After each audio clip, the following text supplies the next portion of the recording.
I can't believe it. It saddens me to think I may have seen my last Otter Day celebration. I'll never get to see President Jam grow up.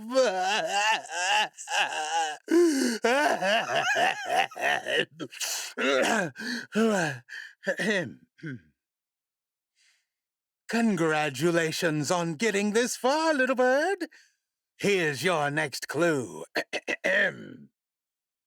We all have a role in the big game of life, but we may not yet know it. Remember that the gods do not play with dice. They leave that to us.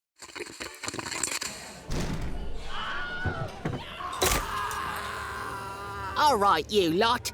It's last call. Give up your gold and fine things.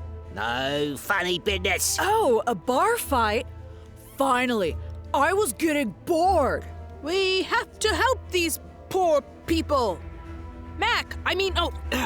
Janet, Yandorn, Dogrit, get ready to fight. It's Dagrith. Oh, sorry, noble dwarf. Oh, what's this then? We got some two shoes what think they can goody on our turf. What? Was that English? Roll initiative. The bandits are overconfident, more preoccupied with shaking down the tavern goers for gold than fighting. Yandorn the Knowledgeable, it looks like you go first. Huh? Oh, crap. We're fighting. We're outnumbered. What should I... Maybe cast a spell, seeing as you're... A wizard! Right, I'm a wizard. I cast Slippery Slime in the middle of the room. Your arcane power conjures a slick goop that seeps over the floorboards of the tavern. A few bandits are halted by its powers. Two bandits lose their footing and fall. They crack their heads on upturned tables and chairs and go limp. Sweet. Oh, crumbs. That sounded painful.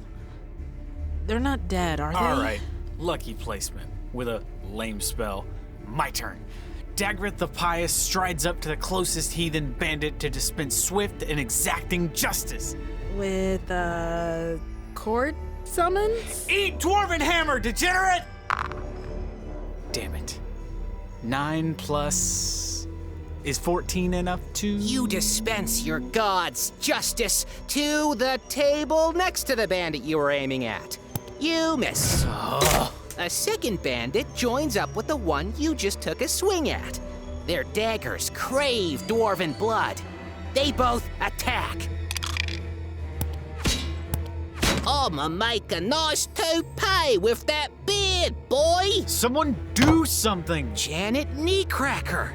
The last bandit notices that you are unarmed and advances from the other side of the room, right through the slippery slime. So this idiot is just gonna fall over and spill his brains before I can do anything? Boo. No, I wasn't done. He tries to maintain his footing as he runs through the slime, but he trips and slides across the floor, stopping right at your hairy halfling feet. He's alive? I can kill him! Ooh, mama! Wait. How do I kill him? You roll your d20, and...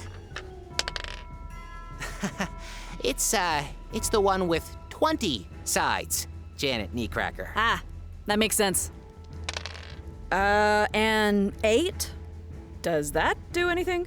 Oh, I think you add up the number next to where it says unarmed attack on your sheet. Ah, thank you, Malgora Raventeeth. And Janet, you also get a bonus for striking a foe who's on the ground, which is more than enough for you to land a decisive hit. Roll your damage. It's the normal-looking die, plus, Yeah, I got it. So I got a 5. Then I guess I add strength. So can I stomp on his junk for 8 damage and kill him? So, it's that kind of game. Janet, you bring your foot down on the hapless bandit's coin purse. The force of your blow breaks through the floorboard he's laying on and teeter-totters him up to eye level, where you can more easily see his terrified, scabby face. Oh, I want to get him at head level now. Your turn is over, Janet. Just one attack per turn at level 1. Malgora Raventeeth, your turn. Oh, no. Dagrith is still engaged with bandits and is bleeding. Around the tavern, poor locals are being assaulted and beaten for their valuables. What do you do, half-orc? Do I have to kill people? I thought we'd be answering ancient riddles and fighting bad stuff like goblins and imps. Hey, my last character was a goblin. He was great and he killed loads of people. Tickety-boo, you bastards. God, I hated that goblin and his stupid catchphrase. Come on, Malgora. We made our characters to hit stuff. You bought short swords for crying out loud. Sorry, it's my first time playing. And try not to sound too mad, please. We're recording the game. Oh, please, kind bandits, don't take my dear wife's brooch. It's all I have left of her since she... Malgora, you see from across the room that they're robbing the now lifeless body of the old man who's been your dear friend for the past... My friend? Oh, God, no! They killed my... Wait, what's his name? You just said he's an old friend. You're just so enraged, Malgora, at the sight of such violence that all basic indicators of personal identity have left your mind. All you know is that your friends and neighbors are in danger. I know what to do. I reach over to the bandit that Janet just emasculated and pick him up by his neck. No, I want to finish him off. Shh, it's teamwork. I lift him up until he's off the ground and I yell to get everyone's attention. You rotten punks have messed with the wrong town. You take one more precious thing, you hurt one more person, and I'll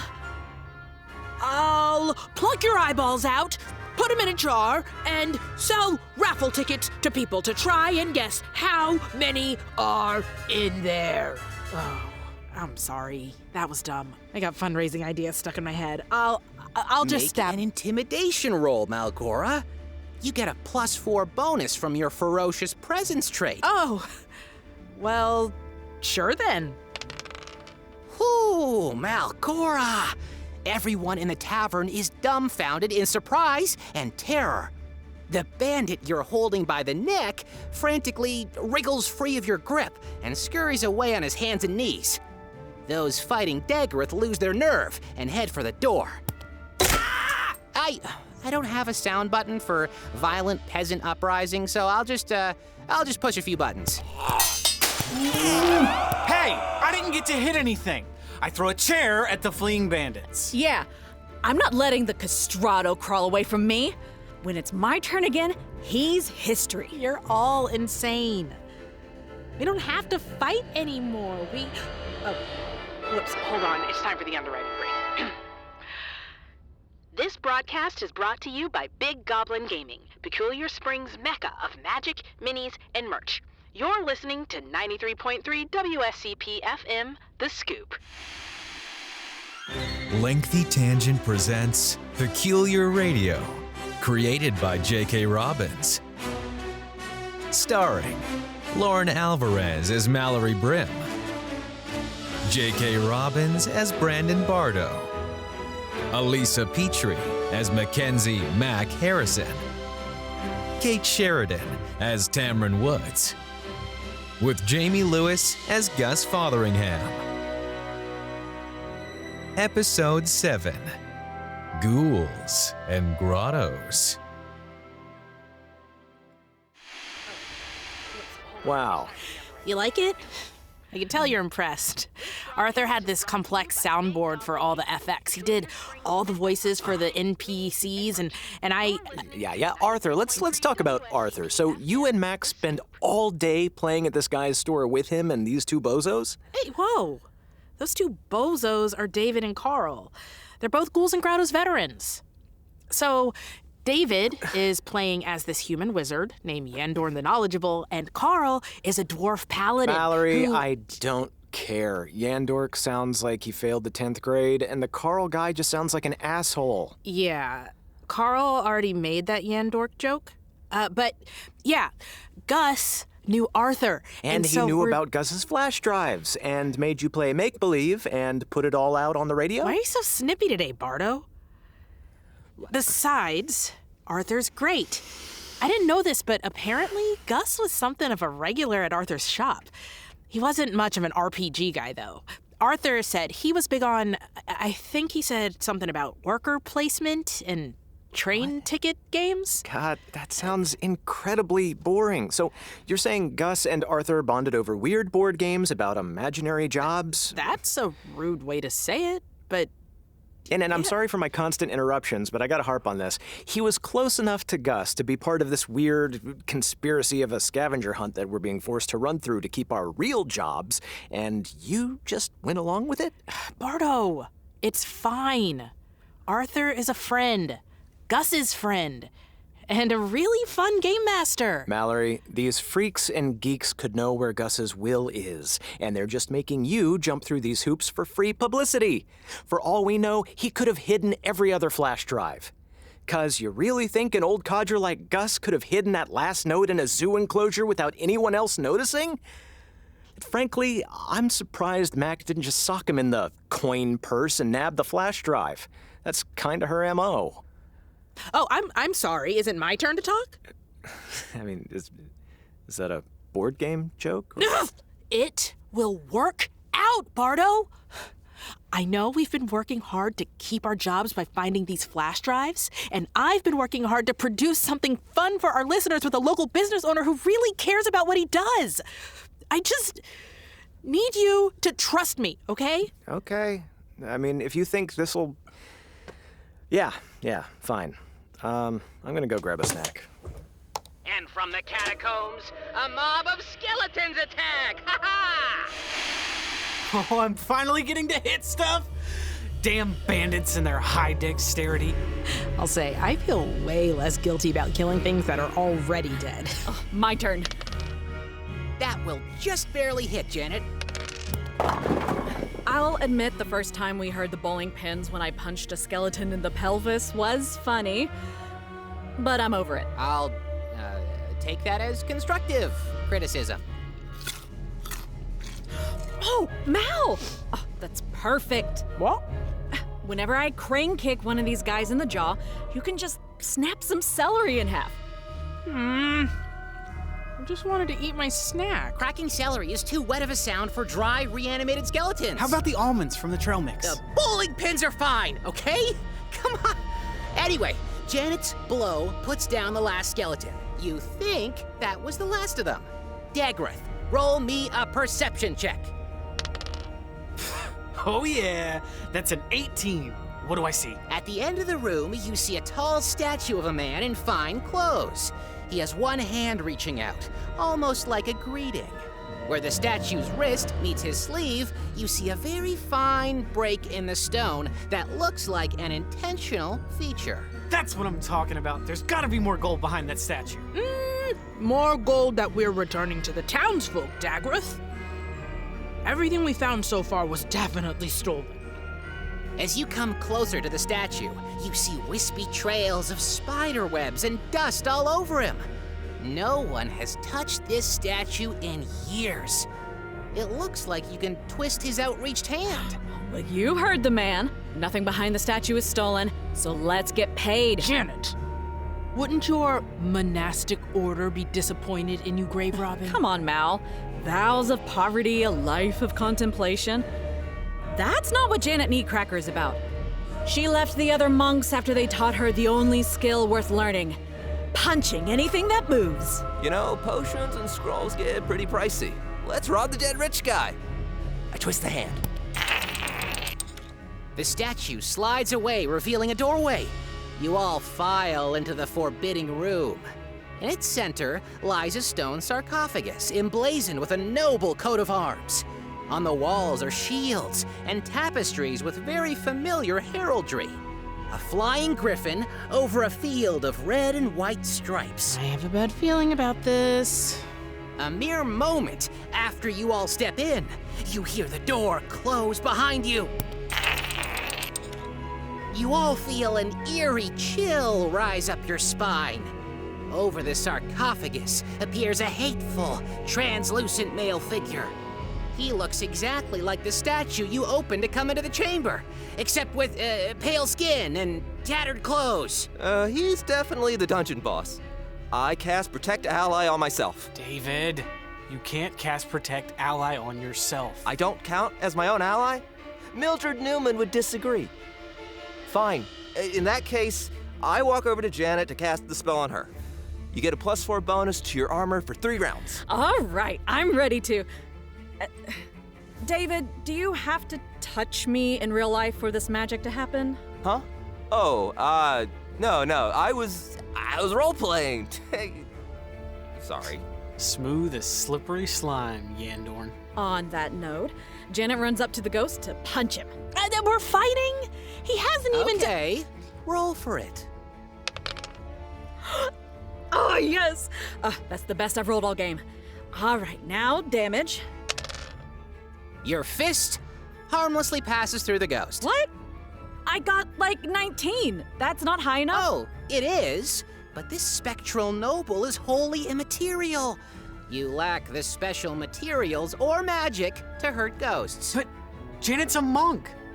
Don't they have, like, meditation powers or something? Yeah, that sounded kind of boring, so I went all in with hitting people. So what can I do to the ghost? Don't ask me. I don't play monks. Read the rulebook yourself. Okay. Mystic focus. A lifetime of intense discipline and self-denial. Performs superhuman abilities. Okay, here we go. Right here. Spirit Strike allows a monk to damage ghosts and blah, blah, blah, by spending focus points. Okay, and I get focus points by taking vows? Oh. I don't think Janet does that. As your old master once said, To gain true freedom, you must give up. If I throw all my gold to the ground right now, does that count as a vow of poverty so I can punch the ghost? no, it doesn't work that way. Thankfully, Holy Smite does wonders for ghosts. I stride up. The ghost has a speech. I wrote a speech for the ghost. It's got plot stuff. Please shut up for 1 minute. Sorry, Arthur. Hey, I didn't do anything. I can feel it now. The withering crops in the fields, the empty roads, and the last bits of gold fought over by rogues and bastards. All these years, my cursed home has been tormented, and I could do nothing about it until now. Do I have to make a check to know if that last part was talking about us? The ghost's ominous words fill you with terror. I need everyone to make a roll against his horrifying presence. Roll a 17, or you have to flee. Oh. Yeah, I run away. Oh, and Janet has a -2 penalty for being next to the ghost. Damn it. Oh, this is too good. An enemy I can absolutely squish and no party members to kill steal? Well, we'll see if you squish his lordship after your fear roll, Dagrith. I fear no spirit. I have the Fearless Crusader trait. My bonus against this is a... A 1? That's an auto fail. You really suck. I at swear this. to God, Arthur! Every time I buy dice from your shop and play in your games, I roll 1s against the boss. Do you curse your dice? I'll never tell. Malgora, you haven't rolled yet. Crumbs. Here goes nothing. Okay. +3. That's 17 exactly. Malgora, as your party shrieks and scrambles at the locked door, you stand firm. The ghost stares at you, his face a mask of bitterness, but also of grief. Aww. Oh, I mean, Malgora walks up to the ghost and pulls out the big gold ring we picked off the bandit leader 2 rooms ago. Come on, I said I wanted that ring. David, I wrote it on my sheet first. Sorry. I placed this ring with what looks like a griffin head on it onto the sarcophagus in front of the ghost. We are friends, old spirit. This town is also our home. We, lived through it firsthand. The terrible curse that you... He said the town was cursed, right? Yep, super cursed. We are here to break the old curse and revive our home. If you can tell us anything that can help, please do so. I knew folks like you in life. One of the Raven Teeth clan, I presume. Very well. I shall tell you how to break the curse. Hallo and Yassi.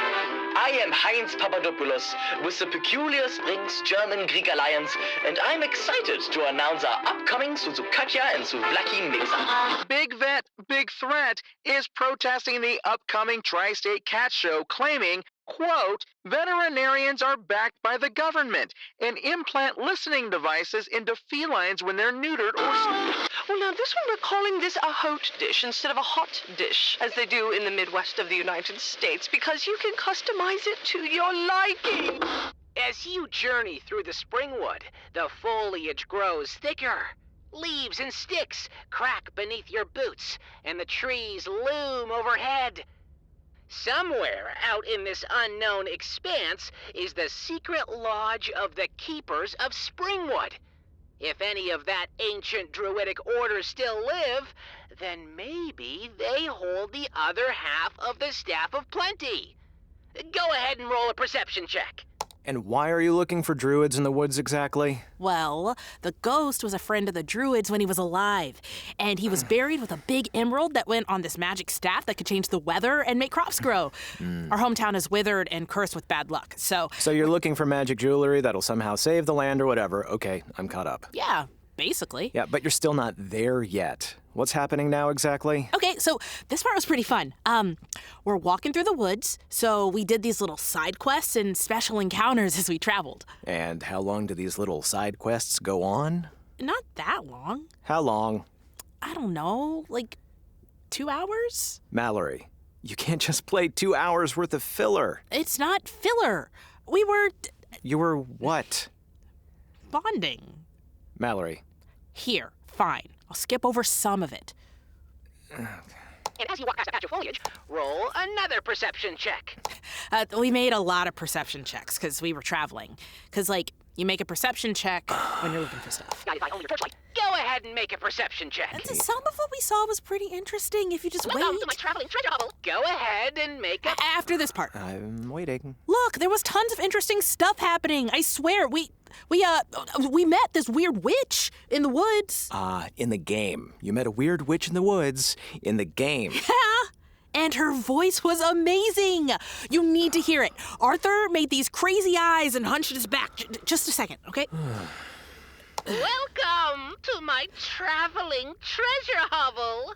What pretty things can I provide for such interesting travelers such as and yourself? She had this big floating hut that was her house that she was pulling on a leash like a balloon. And we went inside, and there was all this cool stuff to buy, but we didn't have enough gold, so we bought potions instead. Oh, cool. It was cool. It was legitimately, actually cool. Yeah, I know. That's why I said cool. No. The way you just said it was much more lackadaisical. All right. I'll shut up. No, you won't. Like a nut one? As you're making your way through the dimly lit tangles of brambles, guided by only your torchlight, go ahead and make a perception No, not another check. perception check. No. Skip. I swear, this was a good part. 15, baby. I got glow-in-the-dark cat eyes or some shit. 11. That's, 1. Oh, never mind. I don't think this is the part that I meant to find. We should skip it. No, you don't. I'm invested now. It's really not that good. Like a gnat? one? Yeah? Seriously, we can skip this part. Don't you dare. Without warning, the ground beneath your feet disappears out from under you, and you find yourself dangling 10 feet in the air, suspended on a tripwire. Ow! My leg! Oh, that's it. I'm skipping. No, wait. No, I enjoyed that. Let's listen to that again. Ow! My leg! Miguel, what? Ow! My leg! Miguel, what? Ow! My leg! Okay, this game is really starting to grow on me. Now, wait. You sound like you really are in pain there. Did someone actually hit you? I was startled by the trap, and I hit my knee on the table. As you ford the river, sleek, dark figures emerge from the water. Otters? Otters again? Technically, they're dire swamp weasels, but the zoo is selling the official Otters Day chess set, and the pawns are just the right size for minis. Okay, See? so a long story, less long. There were these old stone carvings that kind of pointed the way. Some fairies gave us some directions, and then we fought the weasels. We won, by the way. Ah, what a relief. And then we found a secret lodge. It was this old stone building, and it looked completely abandoned. It looked? How could you tell what it looked like? You know what? Fine. Let's hear that. Well, I guess the diner dispatch driver's here with our lunch. This seems like a good place to take a break anyway. Hey there, folks. What are we up to today? We're introducing these ladies from the Scoop to the game Ghouls and Grottos. Have you ever played? I played a little in high school, but I prefer games that have higher stakes. Ones that don't give me scheduling headaches every week. Oh, these ladies are playing for some very high stakes indeed. Hey! Oh, I won't say anything else, I promise. Interesting. All right, then. Who got the space burger with fries? I do. Me? Mine had no tomatoes. Alrighty, there you go. And, yep, there's yours. Next is the spaghetti. Anyone? Carl, isn't that yours? I didn't order any spaghetti. I ordered goch. It's a Klingon delicacy. Oh, just take it. Your mother has a smooth forehead. Cracking fingers with fries plus extra tartar sauce and ketchup packets. That'd be me. And last but not least, the solid green salad with an order of poplars and a Moloko plus shake. I assume these are yours, ma'am. Thank you. These foods are so confusing without the illustrated menu. I know. Mine is really just a garden salad with an order of popcorn shrimp and a milkshake. Oh, and someone named Rachel said to tell you she made sure to add some plus in your shake, whatever that means. Ooh, thank her very much for me. Cheers, everyone. This game is about to get even more interesting. Who's Rachel? Oh, a new special friend. Maybe you'll get to meet her sometime. Hey, what's this? Did she slip something else into my order? I'm a little old to be getting toys in my takeout. Let me see that. Is this a 1955 mint condition vinyl cast lead painted figurine of none other than Gordonopoulos Chase the Space Ace? I used to watch the cartoon all the time when I was a kid. Oh my god, it's got the original version of the USS Pioneer logo on the packaging. Did you watch the live action show? They weren't as flashy as the science fiction shows are today with their CGI, but it made me want to become an astronaut. What is it you do again, Carl? Investment analyst. The shows were all right, but did anybody watch the 1963 movie starring Brant Manley? Out of this world! Not like the reboot in the 80s. That was absolute garbage. I want to change my order to whatever she got. One of these babies would be the crown jewel of my collection. Whoa, well, slow down there, gentlemen. If that's worth money, I'm going to be needing it back. It was with my order, after all. I may have accidentally knocked that off their display shelf when I was picking up your order. Yeah, thought I felt something, but they got so many knickknacks on the wall. Well, I say finders keepers. Mac, you can't keep it. It belongs to Space Burger. Well, maybe they should display their precious collectibles more securely. But what if they figure out when it went missing and he gets fired? Ugh, fine. But I love it when free money falls in my lap. Actually, I work for a diner dispatch, not Space Burger. I doubt they even notice it's gone. There's about 100 tchotchkes on that shelf alone. Tell you what, if one of these guys wants to buy it and we split the profits, I won't say a word. Mr. Delivery Driver, I respect that. Who will start the bidding? My mom left me a bunch of Beanie Babies. Oh boy, I really need to remember to edit this out later. Whoa, who knew role-playing games are so fun? And that Arthur guy, he's a real interesting fellow. Oh, but I digest. I'm here because we have a real ad for a real thing, but this is an extra special one, so listen up. Introducing Pocket Bard, your tabletop RPG's audio companion. This interactive music and sound app is tailored to make your game's audio experience simple, adaptive, and utterly seamless. Manage soundtracks with real-time intuitive controls and fine-tune the ambiance to your heart's content. Dive deeper into your story while we handle the audio magic. Now available on both Google Play Store and Apple App Store. Within Pocket Bard, find hours of free downloadable audio at your fingertips. Seamlessly transition between exploration and combat. And do more than just adjust the volume. With our unique intensity sliders, customize weather, ambiance, and musical themes. No matter where the journey takes you, Pocket Bard ensures your audio keeps pace. Whoa, that honestly sounds cool as heck. Fantasy voice lady, I actually just downloaded Pocket Bard, so I'm gonna check that out right now. What do we got here? Ooh, Fantasy Essential. 13 scenes for free premium. Horror, oh nice. Seafaring, 2 free scenes. Yeah, back to the show. Oh, Sci-Fi Essentials, sign me up. Oh boy, I really need to remember to edit this out later. I do need to edit that part out. Or you can leave it in. I doubt anybody will be listening. You don't have to disrespect the game like that, you know. What are you talking about? Ghouls and Grottos, the game and the people who play it. You've been a jerk this whole time, just crapping on all of it. I mean, yeah, I thought it was kind of nerdy at first, but this whole experience has shown me that there's actual value in what we're doing. That actions have consequences, and that, like in life, sometimes we get dealt a bad rule, but we have to keep going. Yeah, but I'm sure most people would rather just play a video game so they can actually see what's happening. You can't use your imagination? I can, and I do. When I read, that's what books are for, but not when I play games. And when I play games, I'd rather be able to control my player. I mean, depending on a megalomaniacal game master to tell you what you're doing seems pointless. Sounds like you have control issues to me. Sounds like you have dependency issues to me. Prick. Guilty. At least you admit it. And I didn't have to roll a thing. All I'm saying is, I walked in there with 1 friend, and I walked out with 5. And if that's dorky to you, by all means, play your single-player video games at home by yourself if that makes you happy. If anything makes you happy, just know that the story you're actually playing is one the publishers want you to play. You control nothing. At least we're writing our own stories. This whole experience has taught me that no matter how powerful you are, your greatest magic comes from the group. Okay. Okay. Yeah, good on you, Malgora Raventeeth. Yeah?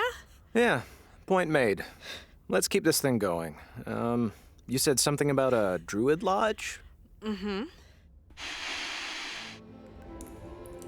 Okay, so this is it? Where are all the druids? The other half of the staff better be here. That is concerning, Dagrath.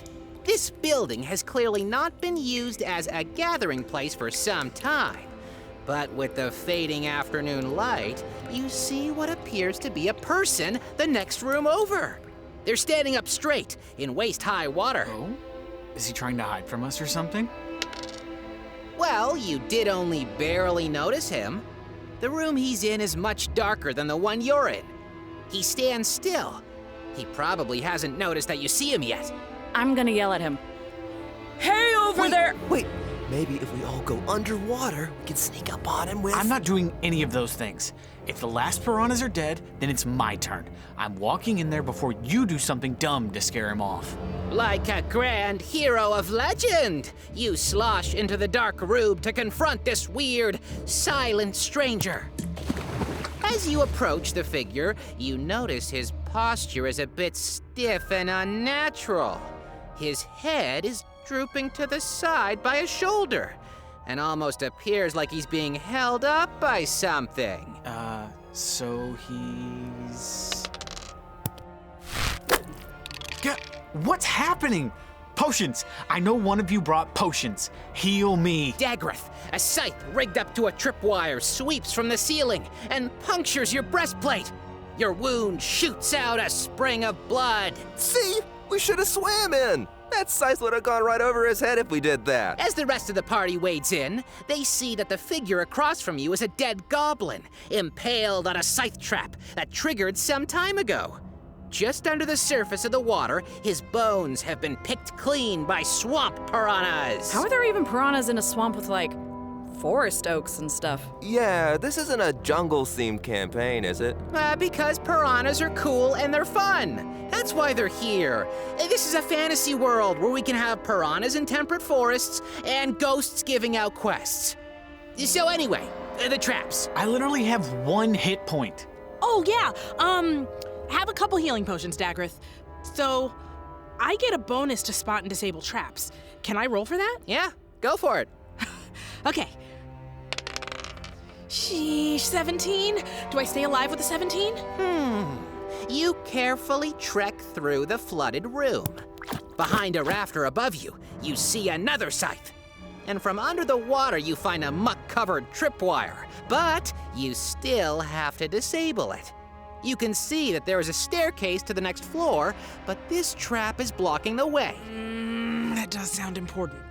Somebody's making these traps and we should find out who it is. Okay. I roll again.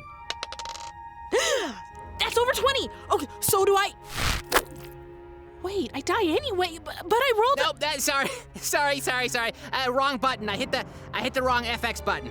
You rolled way higher than you needed to. Wouldn't surprise me if you skewered her. You're really out for blood with this game going on the radio. Huh. Carl, this is a balanced encounter meant to teach new players the game. I didn't design it to kill you all. Yet. You're a mad genius. I get it. Dagrith is going to walk up the stairs, but I'm rolling perception this time. You see that all of the stairs are made of wood. A good amount of the stairs seem rotted, but you can see that every few steps have been replaced and look noticeably newer. Easy mode. I walk up the stairs making a point to only walk on the better-looking stairs while avoiding the old, crappy ones. Okay. Dagrith walks up the stairs. The newer steps are surprisingly sturdy underfoot. That is, until you're almost at the top. The step at your right foot breaks perfectly down the middle, revealing a small cavity with barbed wooden spikes. Damn it. They stab into your foot and calf for... max damage! Nice! Ow! My leg! Well, there go our last healing potions.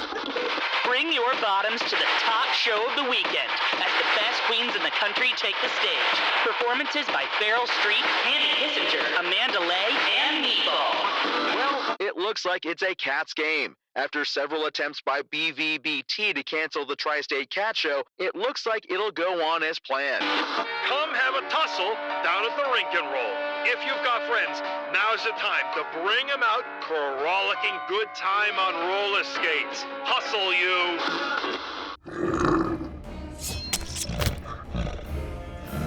Oh, Dagrith's armor and weapons are slick with fresh blood. Despite your wounds, you and your allies defeat the last bear summoned by the druid. His old elven face is a mask of anger. That's right. I killed your bears. You're pretty terrible protecting nature if you're gonna send her at a fully armed dwarf. They did maul the hell out of you for a couple rounds, Carl. But you finally managed to exact your revenge on Winnie and Yogi over there. The druid snarls, his sharp eyes glancing around at your battered and bloody party. Hey, I'm at full HP. Because you're in the back where no one can get to you. The druid conjures a flaming fog. Everyone needs to roll a dodge save. Whew. Crumbs. 19 plus. Why do I bother? A burning wind of embers and smoke passes over you all. If you fail, you take 8 fire damage, half if you passed. Well then, I'm dead. Wait, no, we need you to take the hits. Each of those bears took a bite out of me. How can I possibly? Dagrith is dead now. Oh, shit. Can I at least have some heroic last words? Yeah, always. Just keep it under 10 words. Okay, so. Malgora. Janet, tear them apart. Then commission a statue in my. But that's over 10. If you're counting your coughing efforts as words. Okay. I don't use my dying breath to ask for a statue to be made in my honor. I thank my party for doing what it takes to get the job done, and for being a team, even Yondorn. Aw, thanks, buddy. I'm definitely dead if he does that again, though. All right, well, seeing as I am dead, I'm gonna run to the restroom. My stomach does not agree with Klingon cuisine. No, Dagrith, no! Malgora was going to try rolling diplomacy against the druid, but now she's too furious at the sight of all those misunderstood bear flambés. And Dagrith! As Dagrith's body is reduced to a smoldering beard, the old druid's hands are bathed in flames. He promises to burn you all for your part of the staff. Wait, he can do the fire again? Do we have any more potions left? Hey, I've got the perfect thing for this. I run over to Mallory and cast Mage's Moisture. Ugh, Mage's what? Was that the same button for the slime spell? And Yandorn has the Ring of Wetness equipped, which lets me cast Mage's Moisture a second time in the same turn on Janet. And what does this moisture do, David? You're both soaking wet! The next time you're hit with fire magic, you take the lowest possible damage. Oh, that's a good thing. Smart move, Yandorn. And you chose to make us wet instead of wetting yourself. How thoughtful. Well, let's make it count. Janet is jump kicking through dwarf and bear smoke to kick this guy in the neck. You emerge from the embers and deliver a rib-cracking kick to the old druid. He winces in anger, but he's still standing firm. Okay, my turn. Malgora runs to the other side of the evil druid so she can backstab him for extra damage. He tries to strike you with his flaming hands. But, you tuck and roll past his hands. Malgora comes to her feet, short sword in hand, and she stabs an old man. Oh, does that? Oh, yeah. Okay, adding my bonus from backstabbing, that's 14 damage. The old druid spits up bloody bile. He gives an animalistic howl of pain as he raises his hands. He casts another flaming fog. All of you, including the old man, are caught up in it. Malgora and Janet only take 3 points of damage. Still not doing great. Ooh, 2 hit points. Yandorn and the druid, however... Yandorn is consumed by flames. What? That's not fair, is it? Yandorn is taken by the flames. He gives you the thumbs up, like the T-800 in Terminator 2, before he's reduced to ashes. Blech. Thank you, David. The old druid also falls to the ground, battered, burned, and bloodied. He's too weak to fight back or even move. Oh, you killed our friends, you glorified garden gnome. Elf. He's an elf. You could have helped us put the staff together. Our home is torn apart and festering with rot. Isn't that why it was made in the first place? Why wouldn't you want to use it? The dying druid wheezes a response. You were here to help? You don't work for her? Her? Who are you talking about? Years ago, I loved a human woman. She was a noble from your town. We met when my order gave your people the staff of plenty.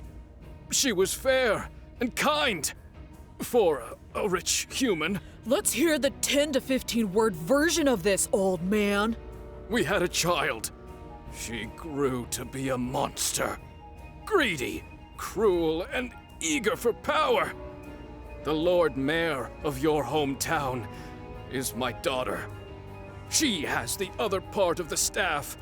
She wants it complete so that she may achieve what the mystics refer to as quantum control.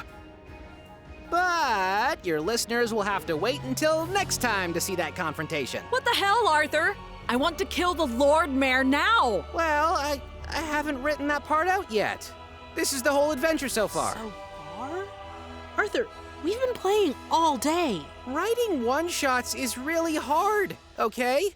I always want to keep the story going. Also, you need new party members. Half your team is dead. I'll get back to you in a couple months if you want to keep playing the story. You'll get to be level 2. I'm definitely not playing a wizard again. All that thinking was hard.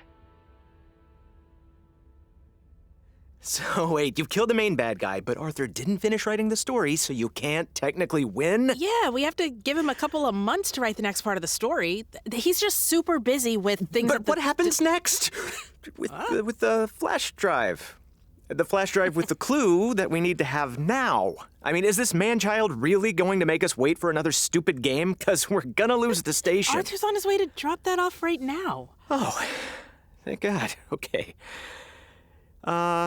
Yeah, best not repeat that man-child comment. Arthur's enthusiasm for make-believe is a bit much, but I mean, I guess he's an okay guy if Gus trusted him. Exactly. He's not bad, and he talks a lot. You'd get along with him. And judging by the soundboard, I mean, he's definitely an audio head. I wonder if I could get some of his samples to use on air. On air? What would you use any of those sounds for? Nothing crazy. Maybe just something to spice weather up and breaking news updates, you know, like if it rains or someone gets stabbed. Oh, that must be Arthur. If it isn't the mighty Malgora! And you, the amazing, almost every other character in the game. And I'm Bardo the Bemused. Holy crap, Brandon Bardo! The coffee hour radio wizard of Peculiar Springs? I didn't think you'd be here in the station this late. Yeah, here I am. And you can drop the act. Act? No, dude. I mean, sir, you're my favorite person at the Scoop, okay? You're the funniest and maybe like the 4th smartest guy in town. Oh, thanks. To tell you the truth, I legitimately cried and ate an entire quart of ice cream for 20 minutes in my store office when I learned you weren't going to be in the game. You know, it's funny, Arthur. We were just talking about you. Bardo had a lot to say about your really solid setup with all the sound editing. I mean, you're definitely no spring chicken. Why, thank you. I mean, I went to school for business administration, but I couldn't help taking some audio engineering courses. Oh? We should workshop some segment promos sometime. Workshop? With Bardo. This is the most fantastical thing I've heard all day. Huzzah. Okay. Well, before I hyperventilate from having the perfect day, let me give you this. The next flash drive. Thank you, Arthur. So, our quest is finished? I gotta say, I'm really glad they killed your druid guy, Arthur, because, I mean, it would have been fun to have to send someone in to steal it, but I like how all this turned out in the end. Steal it? No, you wouldn't have had to do that. Did you think I wasn't going to give you the next clue if the party failed? Yes. Oh, gods no, that would be terrible. Just because I GM doesn't mean I'm actually evil. Jeez. It was a for fun thing to honor Gus's memory. I'm sorry for making you worry. Oh, look, we can play something more low-key soon to make up for it. Planets in Plasma is an old favorite if we want to go more sci-fi. Or we could play Horn of the Minotaur if we don't want to do another RPG. That sounds like fun, Arthur. You know what? Yeah. Count me in. Okay, well, I should head out. Thanks again for doing this, you know? It'll really help the shop. Night, folks. Wow. That guy seems... Bardo. What? Kind of fun. Thanks for tuning in to Credits FM. That was episode 7 of Peculiar Radio, called Ghouls and Grottos. Starring Lauryn Alvarez as Mallory Brimm, J.K. Robbins as Brandon Bardo, Alyssa Petrey as Mackenzie, Mack Harrison. Kate Sheridan as Tamryn Woods. With Jamey Lewis as Gus Fotheringham. Also featuring Layne Lewis as Carl. Lowell Fleming as David. Tyler Hyrchuk as Arthur. Edward Mack as Big Ear. Additional voices: Tyler Hyrchuk, Tony Jackson, Merete Mohs, James McGowan, Theo Cassapedis, and D. Henry Hanson. Written by Lowell Fleming, Tyler Hyrchuk, Merete Mohs, Rose Hahn, and J.K. Robbins. Story by Lowell Fleming. Theme song by Berner. Composing by Berner. Sound design and engineering by Lindsay Fawn, Tyler Hyrchuk, Marsha Dunbar, Clint Habermel, James McGowan, Merete Mohs, and Alyssa Petrey. Casting by Max Gallo. Produced by Lindsay Fawn, Tyler Hyrchuk, oh that's me, and Merete Mohs. Production coordination by Merete Mohs. Executive production by Alyssa Esteban. And that's Credits FM for today. Goodbye.